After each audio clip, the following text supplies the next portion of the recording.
Hello students, welcome back. In today's video, we shall be studying about the problems of trade unions. What are the ways in which these problems can be addressed? How can a problem caused by a trade union be corrected?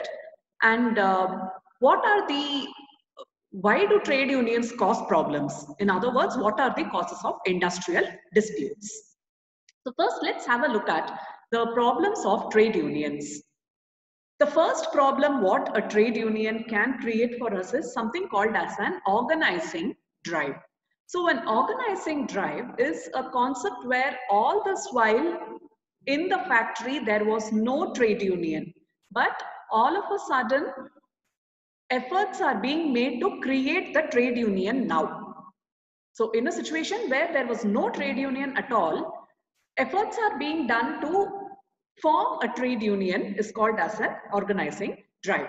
So this organizing drive itself would be somewhat scary for the management. The fact that till now when there was no trade union, now a trade union is going to get formed to bargaining for certain terms and conditions itself might probably scare management to a certain extent. So this is one way in which they can showcase their grievances. Then have a look at the second way in which a trade union can create problem. It's also called as a trade union tactic. Okay, so problems of trade unions or trade union tactics also we can call this as something called as a strike. So all of us know what is exactly a strike. So many times we would have come across in the news also. So a temporary stoppage of functions, a temporary stoppage of work for the purpose of persuading the management to agree to some terms of the trade union, to agree to some demands of the trade union. Okay, temporary stoppage of work for persuading the management. So strikes can again come in several forms. One way in which a strike can manifest itself is where your the trade union at a national level is indulging in a strike. So this is an example of this photo. What is shown to you over here is an example of a national level strike. Here it is a case of a strike by the All India Bank employees. So this is a trade union. The All India Bank employees is a trade union at the national level. We saw an example of this a few slides before itself in my previous videos. So this is a strike which is filtering down the national level itself. Now there can also be another form of a strike wherein this is a strike which is specific to one company. The example what is shown over here. So this example is a situation where there was a strike at Tata Motors in the Sanand facility, which is in Gujarat. Okay, so this situation happened sometime in the year 2015, where the workers had started striking against the management of Tata Motors because of a specific reason. So there is one case study what I wanted to handle that we will see in the next video. So strikes can manifest themselves in different ways. So towards the right side of the slide, you see the different types of strikes where you have economic strike, unfair labor practices strike, wildcat strike, and a sympathy strike. Now have a look at the left side of the slide. You have what is the impact of strikes. So why is it that strikes are seen as such a powerful weapon?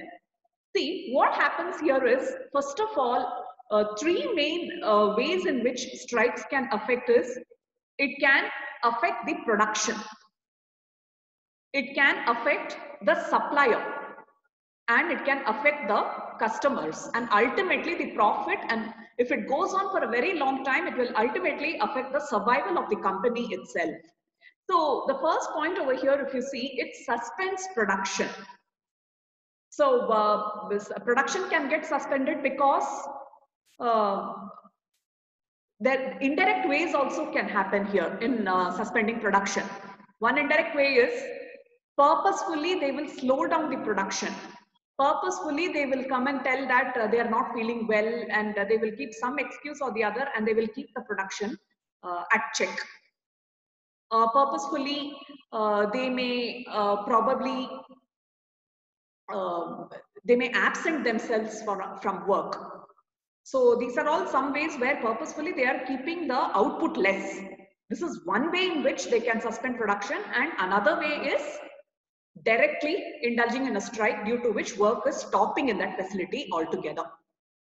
Have a look at the second point over here. The way in which strikes can affect the company is it cuts supplies.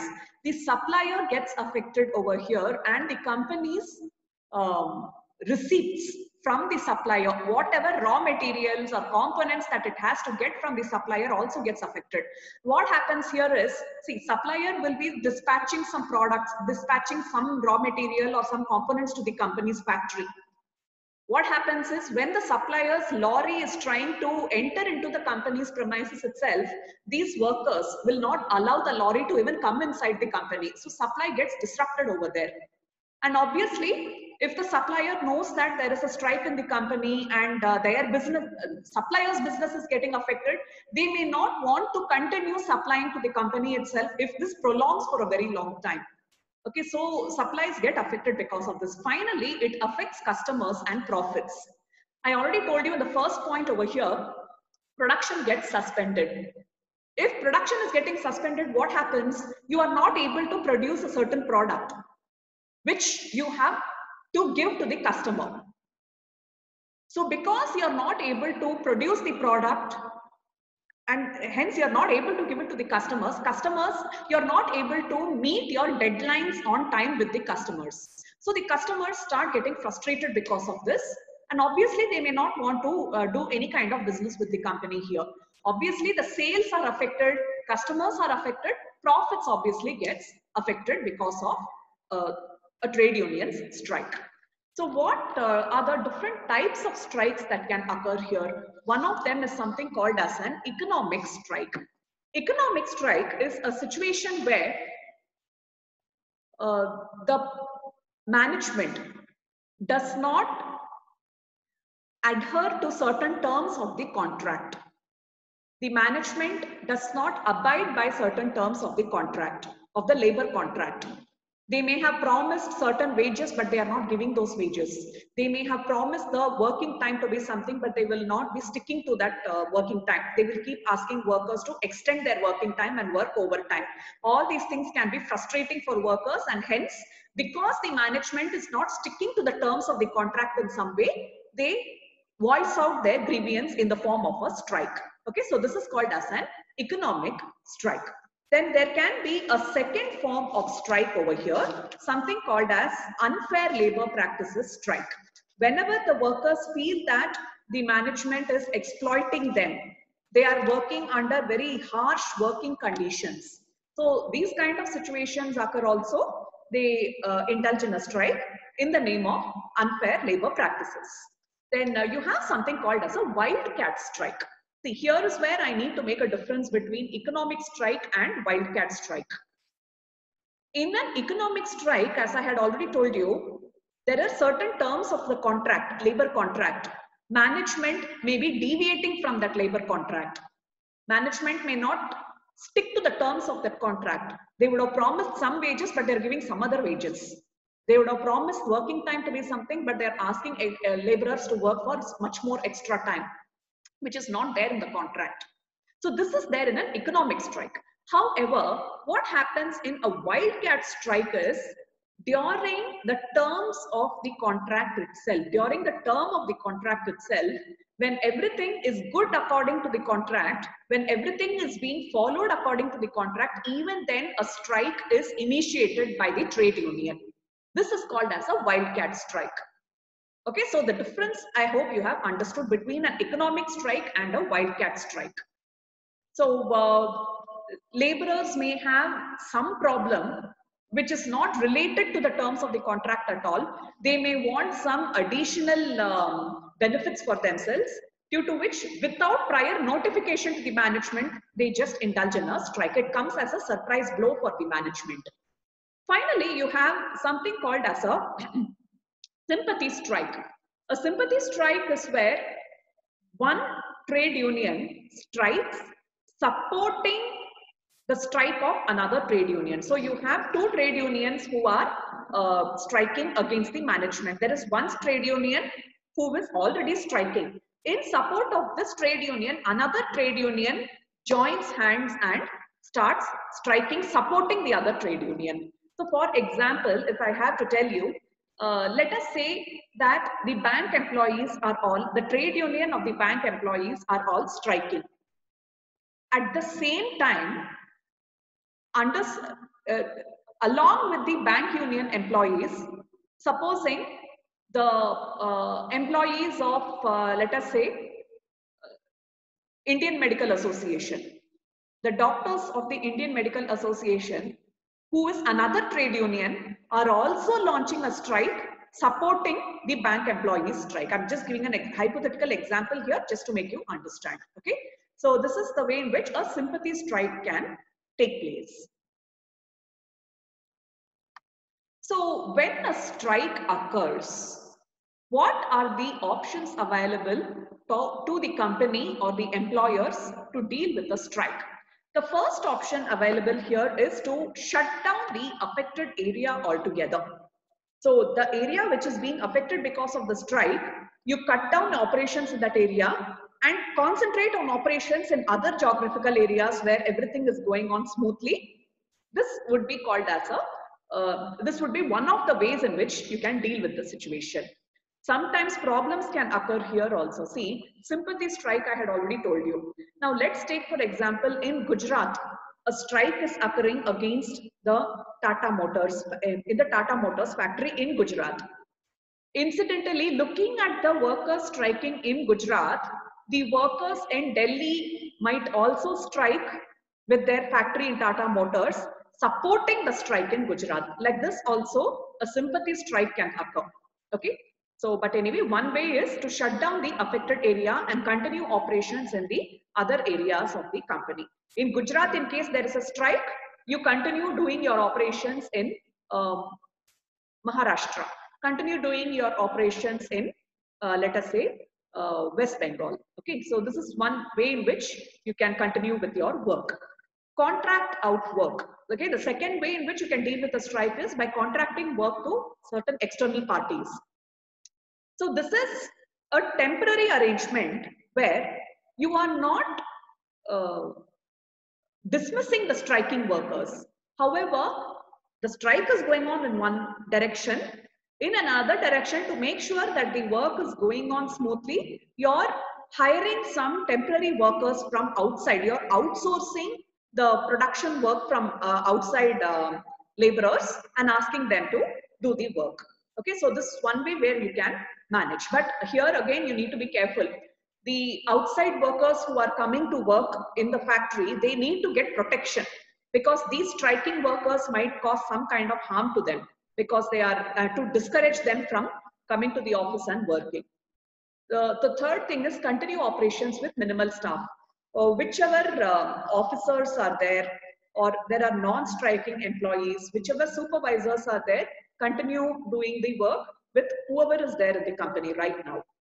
Hiring replacement. So this is a situation where whoever is indulging in a strike, you are just dismissing those employees and instead you are hiring a new set of employees over here. It's a permanent arrangement which happens. Research says that whenever the management comes across a strike from the workers, 50% of the people take a decision of dismissing those striking people and instead taking people in place of the striking workers. So they end up replacing the striking workers over here. Then the next arrangement is securing the facility. So this is very important actually because as I had already told you, the striking workers can cause harm to the replacing workers, the other people who are their replacements or the contract workers. Okay, so they may resort to muscle, they may resort to militant force, and they may scare away people from coming and working in the company from outside. So to avoid the situation, it is better to engage certain security guards to make sure that the striking workers do not cause any harm to the replacements. And it is also possible to install video cameras and all those things wherever possible to keep a tab on whether any violence is erupting or whether you need to take the help of legislative authorities, whether you need to take the help of the police, whether you need to file complaints against the police station. All these options also have to be looked into. Then notify the customers and the suppliers. So this is a very important point over here. Whenever a strike occurs in your company, the first thing to do is you need to inform your customers that there is something wrong happening in your company. Okay, so that and you also need to give certain assurances to your customers, alternative ways in which their um, uh, deadline will be met, alternative ways in which you will deliver the product to them. So probably you can inform the customers that you will not get the product immediately because of a strike happening in the factory, but after a certain delay you will get the product. We will ask one of our other factory branches to create the product and send it to you, which will take some time. So this kind of communication you should always, this customer relationship should always be maintained. And notify the suppliers. If you see the second last point here, you also need to continue maintaining good supplier relationship as well. So over here again you need to tell the suppliers that okay, we have engaged security guards. Even in case you bring your truck or your lorry into our premises, nobody will cause any damage to it. So you can easily bring the truck or the lorry without any concerns over here. And you can also assure your suppliers alternative ways in which they can deliver the products. You can probably tell your suppliers, don't come into the factory premises because in the factory premises workers are striking. Instead, you deliver your goods to some other warehouse. We as a company, we will make arrangements to pick it up from that warehouse. So all these communications should clearly go out to both the customers as well as the suppliers. And keep a tab on misconduct. So as I had already told you, install security cameras, photograph the facility. How was it before the strike? How is it after the strike? Is there any incidents of violence which has happened? And you can also probably make decisions for probably going to the police station or taking legal remedies or legal help to solve the problem here.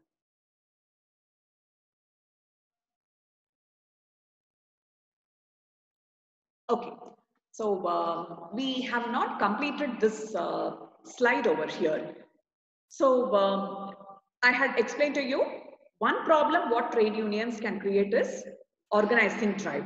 Another problem what the trade unions can create is by indulging in a strike. We saw what types of strikes can be there, what problems, what ways in which the strike will create hindrance for the company also we saw, and we also saw the ways in which we can handle the strike. Now moving on to the third way in which trade unions can create trouble is something called as picketing. Picketing is a situation where, okay, see, if here itself, if you see, there is a banner which these employees are holding, okay? So this is one example of how a picketing can manifest itself.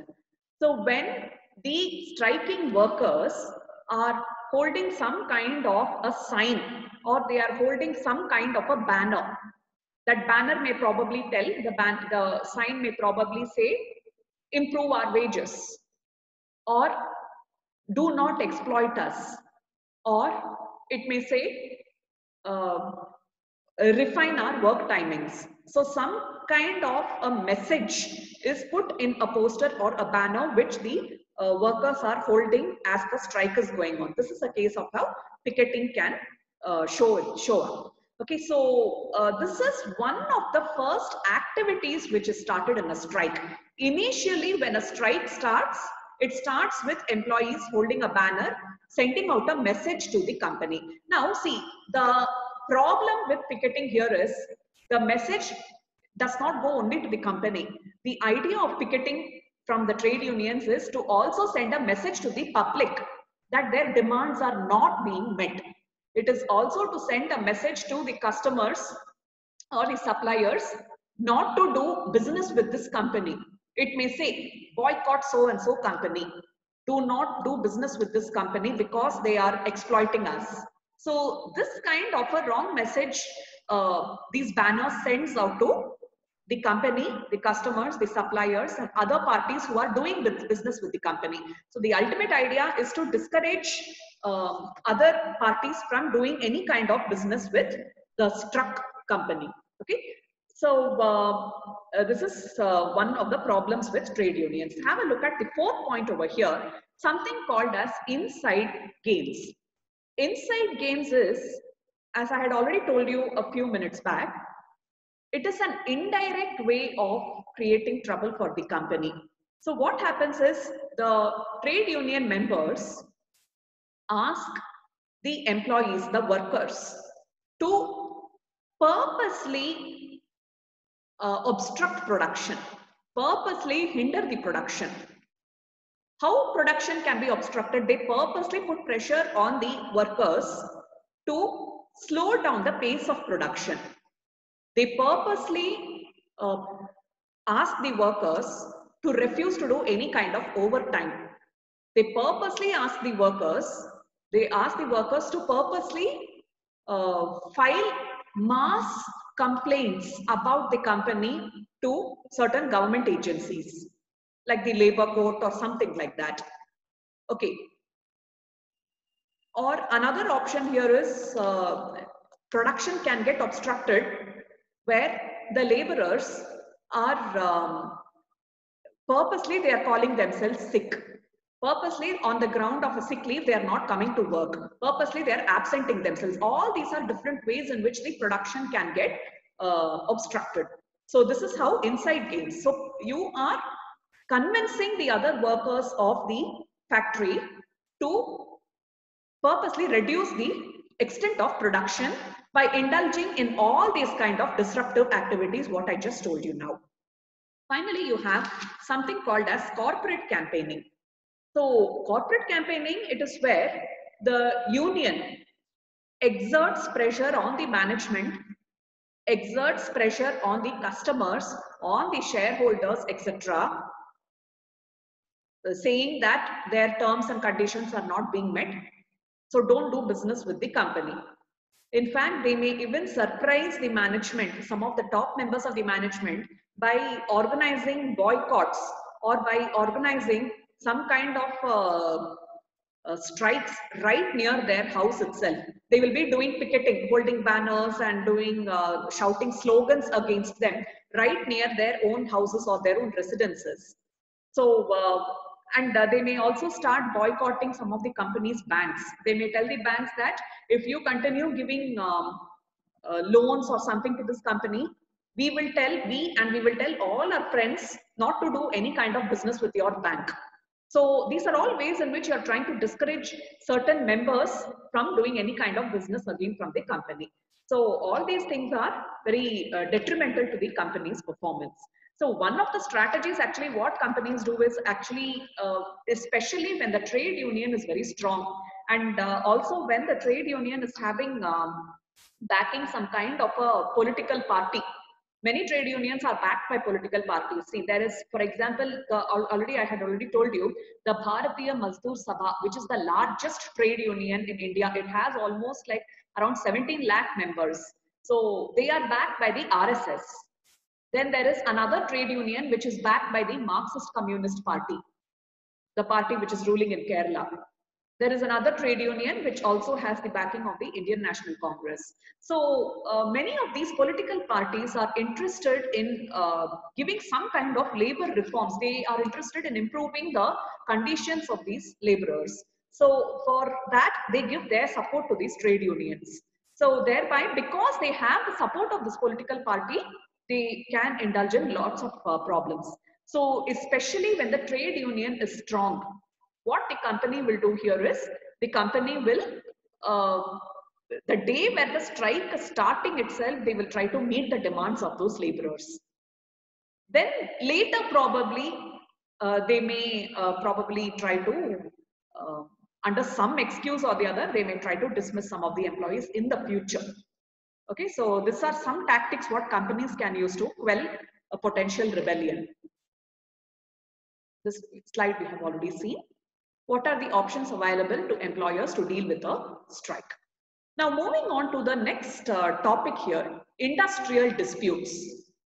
Because of an industrial dispute only, the trade union is coming to a strike or it is doing picketing and doing all those activities here. So how does industrial disputes actually manifest itself? Industrial disputes can come up between the union leaders and the supervisors. So this is a case where it is a problem between the trade union and the management. Industrial disputes can happen between the union leaders and the workers. Within the trade union itself, there is a fight which is happening between the company and the union leaders. So here it's a case of a fight happening between the top management and the trade union.